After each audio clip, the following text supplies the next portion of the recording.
अस्सलामु अलैकुम हज़रात गिरामी,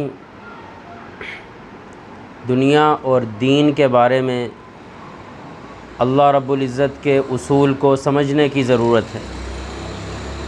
कुरान पाक की आयात, अहादीस शरीफ़ा का जो मफ़हूम है उससे ये ज़ाहिर होता है कि दुनिया और माल वो बक़द्र तलब और बक़द्र मेहनत नहीं मिलनी, बल्कि बक़द्र नसीब मिलनी। जबकि जो आखिरत है, जन्नत और जहन्नम का जो मेयार है वो बक़द्र तलब और बक़द्र मेहनत मिलना। दुनिया के मामले में अल्लाह का उसूल वो बक़द्र नसीब है, और दीन और आखिरत के मामले में जो अल्लाह का उसूल है वो बक़द्र तलब और मेहनत है। और हमारा अमल बिल्कुल इसके उलट है। वलन तजिद लिसुन्नतिल्लाहि तब्दीला, अल्लाह का जो उसूल है, जो सुन्नत है, वो हरगिज़ बदलने वाली नहीं।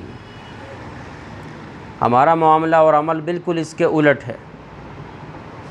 दीन का मामला हो तो हम नसीब और तकदीर पर इक्तिफ़ा किए हुए हैं, और उससे ज़्यादा बढ़ गए तो ये कह दिया कि फ़लाँ बुज़ुर्ग, फ़लाँ पीर साहब, मुर्शिद साहब की दुआ काफ़ी। इसमें कोई शक नहीं कि निगाह मर्द मोमिन से बदल जाती हैं तकदीरें, लेकिन ये अल्लाह का उसूल और सुन्नत नहीं।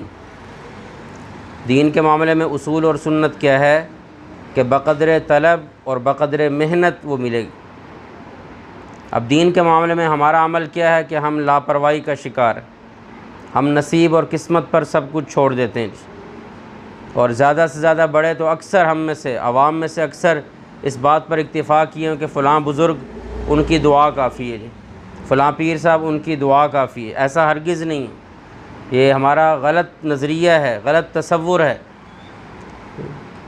और अगर वो जो पीर साहब हैं, वो जो हमारे मुर्शिद हैं, उनके भी अमल ठीक ना हुए और अल्लाह की तरफ से जहन्नम का फ़ैसला हुआ, अल्लाह ना करे, तो वो ख़ुद भी और अपने मुरीदीन को भी साथ लेकर जाएंगे।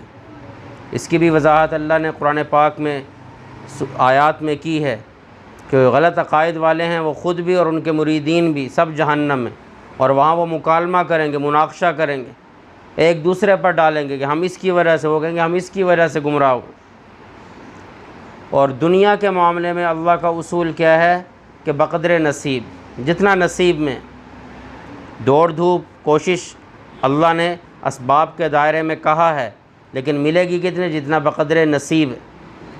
और हम देखें दुनिया के मामले में हम किसी बुज़ुर्ग की दुआ पर इक्तिफ़ा नहीं करते, हज़ार जतन करते हैं पैसा कमाने के लिए, पैसा हासिल करने के लिए, दौलत हासिल करने के लिए।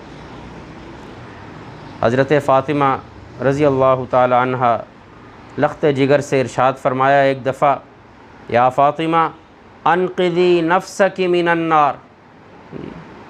ख़वातीन, जन्नती ख़वातीन की सरदार हैं, कई दफ़ा जन्नत की बशारत मिली है, लेकिन अल्लाह के हबीब सल्लल्लाहु अलैहि वसल्लम इरशाद फरमा रहे हैं, ऐ फ़ातिमा अपने आप को ख़ुद जहन्नम की आग से बचाना। फ़इन्नी ला उग़नी अन्की मिनल्लाहि शैया, मैं अल्लाह के मुकाबले में तुझे काम आने वाला नहीं हूँ।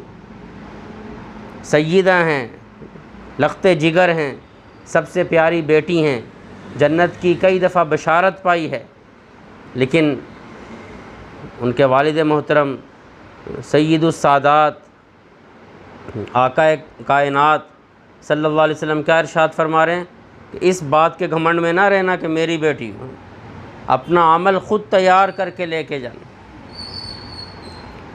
और एक सहाबी हैं हज़रत रबिया रज़ी अल्लाह ताला अन्हु, वो बकसरत आप सल्लल्लाहु अलैहि वसल्लम की खिदमत किया करते थे, और ख़ुसूसन रात के वक्त मिसवाक तैयार करना, वज़ू का पानी तैयार करना। एक दफ़ा आप सल्लल्लाहु अलैहि वसल्लम उनकी खिदमत से खुश होकर फरमाया, मांगो क्या मांगते। तो उन्होंने अर्ज़ की कि या रसूलुल्लाह सल्लल्लाहु अलैहि वसल्लम, जन्नत में आपकी रफ़ाक़त मांगता हूँ, आपका साथ मांगता हूँ। आपने फरमाया और कुछ? तो कहने लगे यही या रसूलुल्लाह, ये सबसे बड़ी सआदत है जी, आप सल्लल्लाहु अलैहि वसल्लम का साथ मिल जाए, इससे बड़ी सआदत क्या है। अल्लाह हम गुनाहगारों को भी नसीब फरमाए। तो आपने फरमाया कि ए रबिया, अगर जन्नत में मेरा साथ चाहते हो, रफ़ाक़त चाहते हो, तो फिर मेरी मदद कीजिए सजदों की कसरत से। क्या पता चला? मेरी दुआ नबी की दुआ है, सय्यदुल अंबिया की दुआ का, इसके आसरे पर ना रहना, आमाल का एहतमाम करना। और आमाल में नमाज सबसे पहले, जितनी नमाज ज़्यादा होगी सजदे उतने ज़्यादा होंगे। ये हम सब के लिए बहुत बड़ा सबक है। हम दूसरों के आसरे पर बैठे हुए हैं, बाज़ किसी के आसरे पर नहीं, और ये दिल में लिए बैठे हैं कि अल्लाह से कहेंगे गुर्बत थी, ये अल्लाह के यहाँ उज़र नहीं है। सहाबा की ज़िंदगी हमारे सामने है। हम में से कौन है जो 3 दिन या 3 महीने 2 चाँद 3 चाँद का फ़ाक़ा किया? ऐसा कोई भी नहीं है। सहाबा ने इतना भी फ़ाक़ा किया है जी। 2-2 3-3 दिन तो मामूल था, आम सी बात थी उनके लिए, चूल्हा ही नहीं जलता था। तो ये गुर्बत और ये फ़कीरी, तंगदस्ती, महंगाई का ज़्यादा होना, ये अल्लाह के यहाँ उज़र नहीं बनेगा। और ना ही किसी पीर की दुआ, मुर्शिद की दुआ, इस पर आसरा करके ना बैठे। हाँ, फ़ज़ल का मामला और है, अल्लाह का उसूल और सुन्नत वो जो है मैंने ज़िक्र की है। दुआ है अल्लाह ताला हम सब को समझने की और अमल करने की तौफ़ीक़ अता फ़रमाए। आमीन।